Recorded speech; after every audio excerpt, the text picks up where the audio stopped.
I'm going to let it out, show you right now 5 serious stressors. One of those is living in drama, awfulizing and catastrophizing all the time. 2, avoiding peace. Talk a little bit about that in just a minute. 3, avoiding learning. Sometimes I hear people with the attitude of I know what I know and I don't want to know anything different. 4, avoiding change. 5, living only in the past or in the future. We'll talk a little bit about these, and then we'll talk about a solution for what these are. Living in drama, the first serious stressor. Now, living in drama is an interesting dynamic.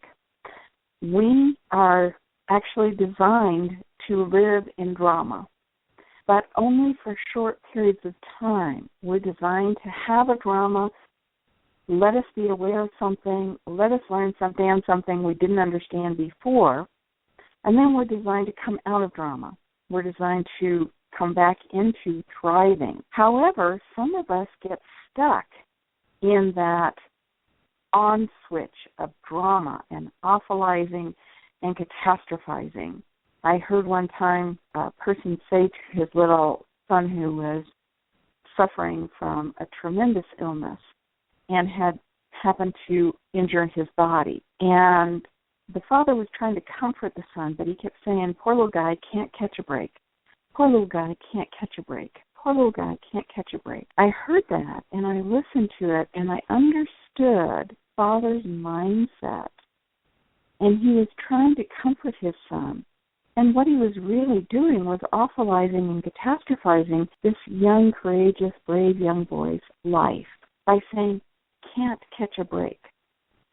There are so many subtle clues and hints in how we awfulize and catastrophize. So I mentioned Wayne Dyer's passing, and there are a lot of people who are awfulizing and catastrophizing what will be missed because he's no longer with us on the earth, instead of appreciating and being grateful for what he brought, and that his time of service for bringing some of those things into the physical world has ended.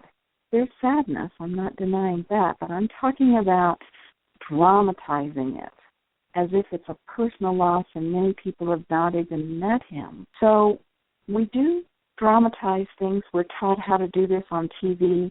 Some of the top TV shows are the drama shows and those types of things. And sometimes, as I mentioned in earlier broadcasts, there are people who wouldn't know how to be if they were not bathed in stress hormones all day long. I could dramatize that. I could actually say, oh my gosh, isn't that so inconsiderate of that person? And I can't believe that this is happening. And oh my gosh, this is so horrific. And oh my gosh. And they run around like Chicken Little. The sky is falling, the sky is falling, the sky is falling.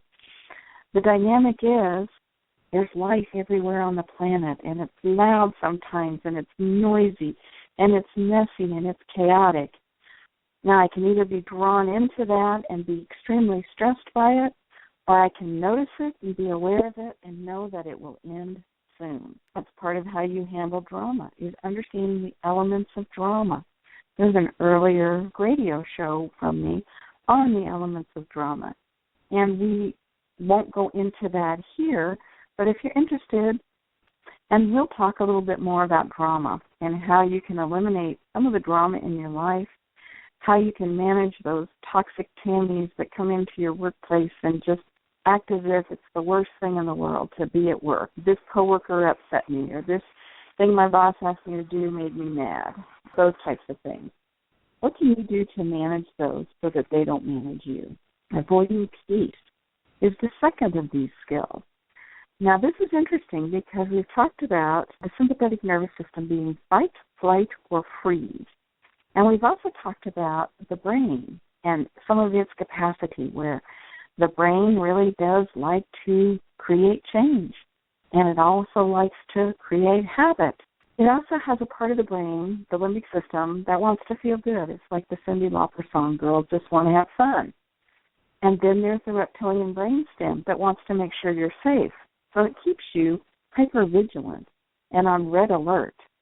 And sometimes when you're getting into, say, a meditation or a guided imagery practice, the brain will actually fight for domination and fight for control and create conflict within itself because the limbic system wants to feel peace and the reptilian brain system wants to keep you alive and keep you safe. So it will act as if everything is a potential danger. And how does this avoid peace? Well, if you are used to living in the danger Will Robinson zone and you don't know what peaceful is, sometimes when you reach a peaceful state, you notice what's missing in the peaceful state rather than what's present in that peaceful state. So the noise, the lack of safety, the fear element, the stress hormones, all of those, if they're not present, can feel almost scary because you're so used to having conflict on and on and on and on. And so the peaceful state almost feels empty. So you have the opportunity to really explore peace for the sake of being peace. But if you start getting fearful and think that something is wrong, you quickly move out of the state of peace and into avoidance of that state, saying, oh gosh, that doesn't feel right. There's something not right there. I'm not sure I want to be there. And so you will do whatever you can to avoid peace, when peace is one of your natural states of being, and it's where you refresh and restore.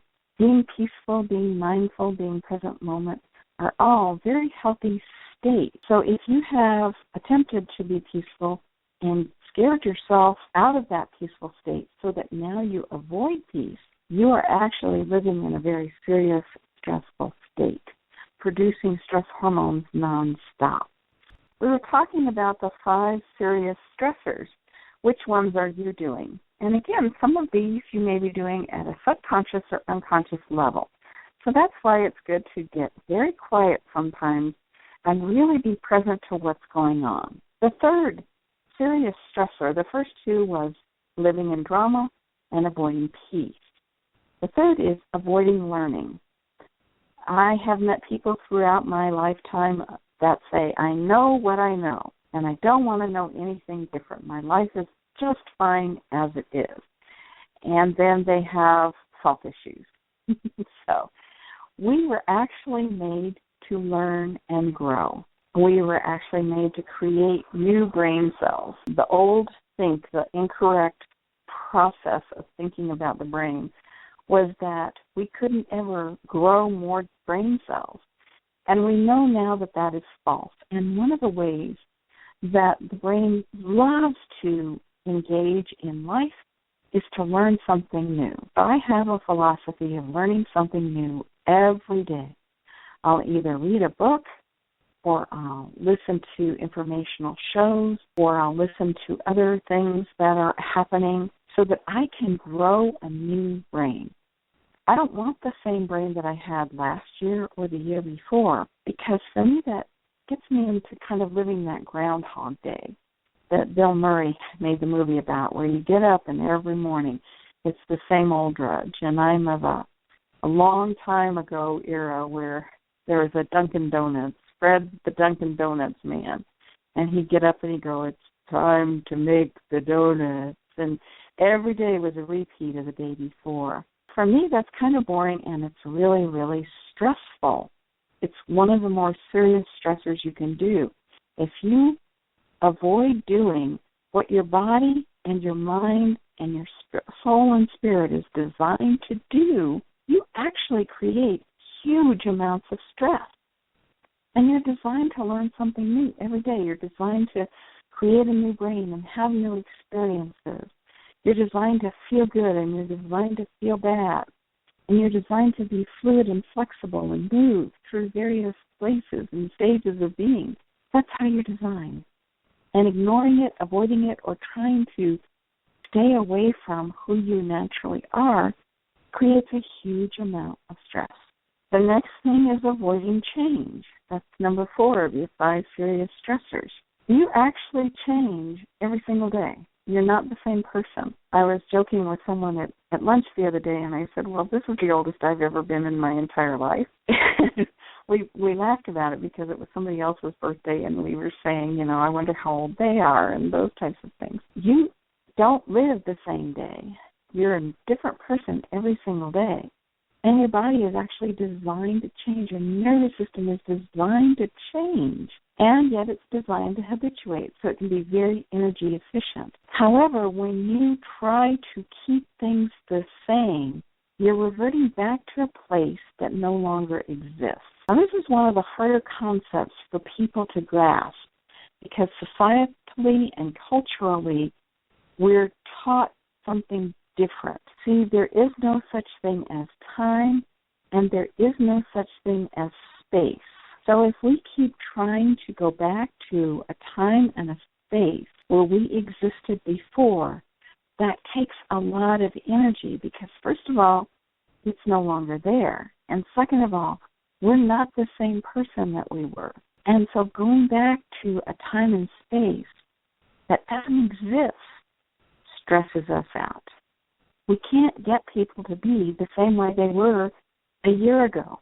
They don't remember how they were a year ago, and you don't remember how they were a year ago. But yet you'll look at them and say, well, I wish you were the same person I knew when I first met you. That just doesn't work. That's a huge stressor for you and a very huge stressor for them. So let's just understand that we're designed to change. And one of the wise sayings is the same person never steps in the same stream. Or I could avoid peace and say, it's always going to be this way. I'm never going to get a smooth radio show. Or I could avoid learning by saying, well, I don't know what to do. I don't know how to call in. I don't know how to fix this. Or I could avoid change by saying, you know what? It's never going to change.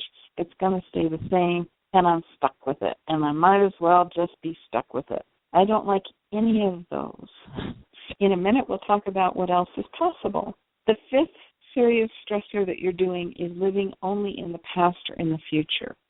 We're actually designed to be living in the present moment. And if we go back to the concept we just now discussed about there not being a time or a space, that all of those are just constructs so that we people in the human form can have agreement on when we might meet or a place where we might meet. Living only in the past or future means that you are not present to the gifts that are here in this moment. You're creating an artificial past because it no longer exists, and you're not the same person who was in the past, creating an artificial future where you have all of these expectations, and sometimes you put expectations out there only for the fact that you can now be disappointed by them, and that creates a lot of stress. Living in the present moment has a really unique quality of being aware of your past and what brought you to this present moment, and aware of future potentials. So that means that you can look into what is possible on several levels and in several dimensions. And when you do that from this present moment, you acknowledge what is and that you are here and in the present. You acknowledge what's been in the past and what has potential to be in the future. And then you can take steps and make choices based on being fully present in the present moment. And that is the secret to healing some of these 5 serious stressors that you might be living, is actually really get into the 4th of our 4 self-healing skills, living in the present moment. Now, I come back to this many times, over and over, because this truly is a skill that you can master, and it is such a positive and powerful stress management skill that you can acquire by practicing. It's by simply asking a question, where am I other than right here in this present moment? Begin to become aware of that, and then become more and more present in the moment.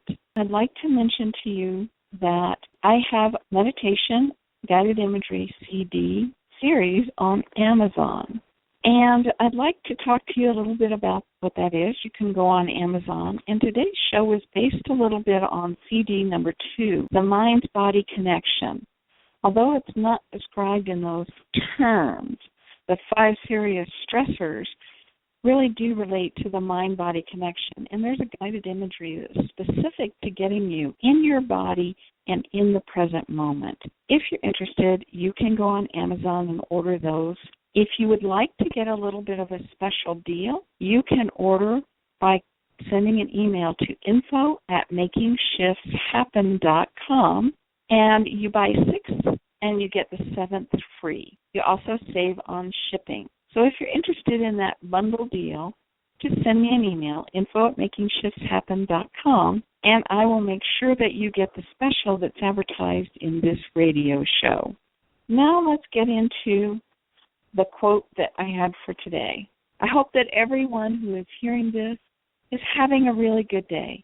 And if you aren't, just know that in every minute you have an opportunity to change that. And that's one of the powers of the present moment. In every minute you can change. And not changing creates stress. So in every minute you can change.